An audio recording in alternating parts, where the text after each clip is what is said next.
Медни пролетни денови 2025. Да видите како педантно, исто како пчелите, гостите го подготвија полтот, ја подготвија сценографијата, ќе им кажеме добро утро на Венче Билбиловски и Душан Чорович.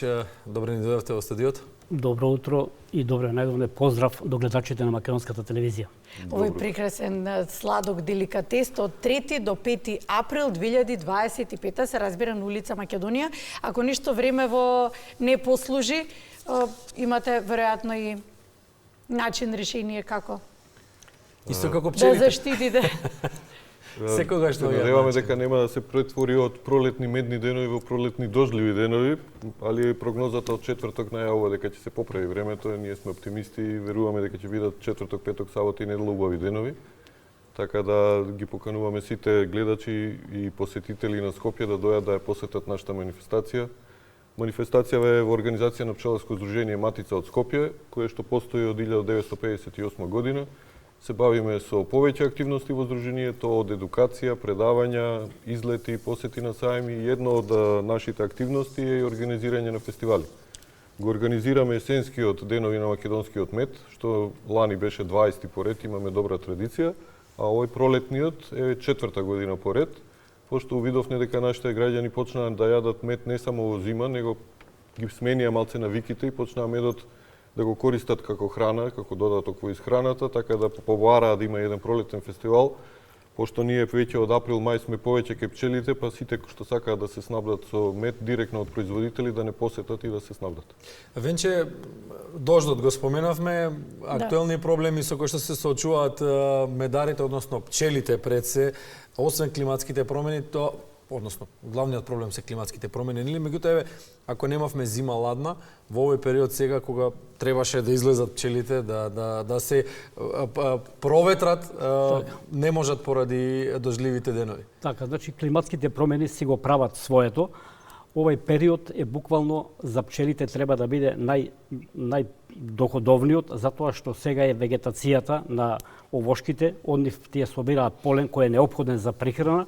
Исто така има и одредена количина на нектар која едноставно треба за прихрана, затоа што знаеме сега дека бројот на пчелите од ден на ден се зголемува и значи потребно е и доста храна. Меѓутоа овие дождливи денови кои што еве десетина дена веќе се, што значи ќе стане проблем и на самата храна која имаат, значи досега донесено или што сме оставиле за презимување, да може да издржат до добрите денови кога ќе дојдат. Меѓутоа се надеваме дека прогнозата ќе се промени, ќе дојдат добри денови и ќе си ја сватат својата работа дека треба да почнат да го собираат нектарот. Добро, ќе им помогнете, ќе комуницирате со нив постојано. Ќе комуницираме, ако треба и некоја прихрана ќе се става сега во овој период, меѓутоа мора да ги одржиме во кондиција за да може да извршат својата работа за која се наменува. Да ни ја сочуваат планетата.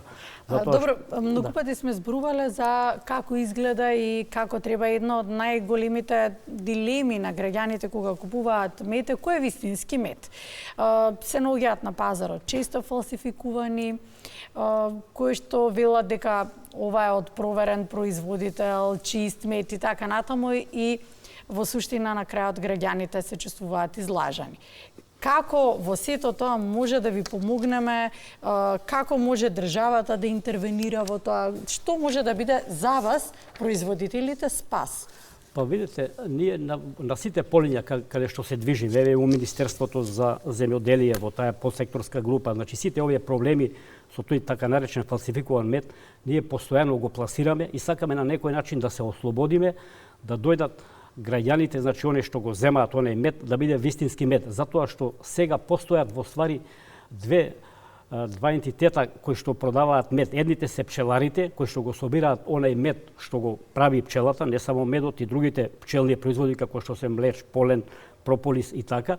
И другата група на медари под наводници, тоа се наречени медари кои што купуваат мед или донесуваат некаде од увоз се снавоѓаат, така да го продаваат по многу ниски цени и самото тоа говори за каков квалитет се зборува. Ако кај нас, кај пчеларите кои што произведуваме, значи кои што го собираме оној мед што го произведува пчелата, неговата откупна цена е 400-450 динари, а истиот тој мед можеме да го најдеме по патиштата, по пазарите, по продавниците за некоја цена од 250 па до 300 денари, а истиот е откупен по 450, можете да сватите за што се работи, за каков мед и колку тука тој така наречен медар, што се вика, колку се умешал за да направи некој бизнис, што се вика, или да дојде до некоја брза заработувачка. Со цел да се минимизира, не може никогаш да се елиминира, нели? Не може да се елиминираат ваквите негативни појави. Добре, ви како ние да се заштитиме? Сакаме да купиме квалитетен мед. Дали сертификатите и лиценците за производство и за продажба на мед се можеби најдобрата заштита во ова современо општество, кога секоја информација е достапна, со обичен баркод на тегла, кој што не може да го најде никој друг освен тој што е сертифициран, може едноставно нели да се Тоа е и предноста на овие фестивали, затоа што овдека на фестивалот не може да учествува било кој. Сите овде што учествуваат се регистрирани, сите ние имаме РБО за пчеларникот, сите ние имаме документ од Агенција за храна и ветерина за просторија во која што се полни медот и сите ние имаме дадено медна анализа, затоа што во денешно време само хемиската анализа е сигурен показател дека медот е вистински. На крај се сведува сето тоа да баш и затоа ја организираме оваа манифестација да купувачите се поврзат директно со пчеларите. Затоа што ние гарантираме и на овој сајм и на есенскиот сајм што го организираме дека сите што учествуваат ги исполнуваат сите услови што ги пропишала државата. Значи и дури и дадено метна анализа.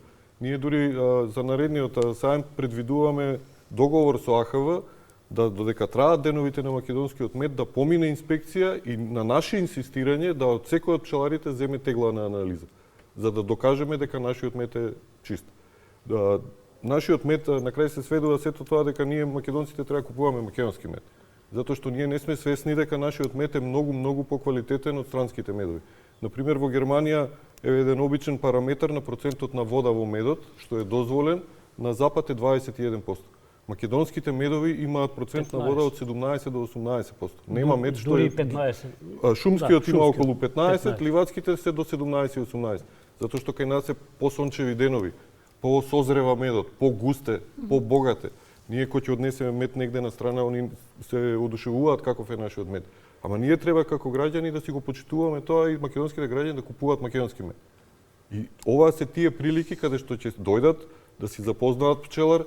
На овие денови, на кога се продава медот, дури имаме и комуникација со граѓаните, затоа што некој ќе праша кој мед е подобар за што. Например, шумскиот мед е подобар за плуќа, за... Тоа сакав да ве прашам најчесто. И тука во тие комуникации со граѓаните, он си прво ќе го упатиме кој мед е подобар за него, а друго ќе си се направат контакти каде што он после ќе продолжи да си купува мед од него. И мислиме дека е тоа единствениот начин. Другиот начин е апелираме стално до контролите и на пазарите, и на улиците, и во маркетите да се почести. И ние не бегаме од тоа. Ние дури инсистираме да дојдат на нашиот фестивал и да земат узорци. Кога сме веќе кај медните производи, токму тоа сакав да ја прашам, најчесто помеѓу мајките се споделуваат информации кој мед зашто е добар за детето. Се чини дека не само кај децата, туку и кај возрастните извесен период имаме потреба да го зајакнеме имунитетот. Па кога сме веќе кај медните производи, кога веќе зборуваме за нив, што е најдобро за јакнење на имунитетот? Сега си пролетните алергии многу присутни. Некако се чини дека постојано само нешто има и во еден дефицит сме колективно на имунитет пост-корона. Да сето основата е медот. Значи медот треба да се научиме, затоа и кога викаме за помали дечиња, препорачуваме ливадски, пошто ливадскиот е малце повкусен за децата да се навикнат да го конзумираат, да го внесат редовно во исхраната.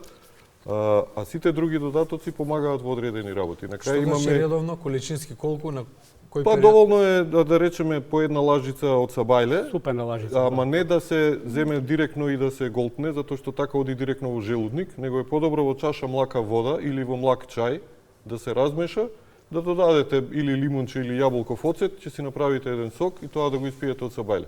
И една евентуално навеч.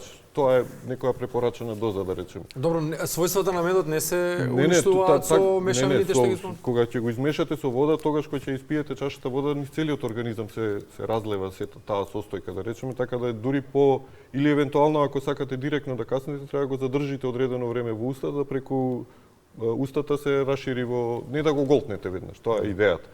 А иначе ние правиме и други мешавини, комбинации од мед, полен, прополис, млечото е исто екстремно квалитетен, има ограничување за дечиња од која возраст смеат да ги примаат, на пример. Прополисот од кога смеат?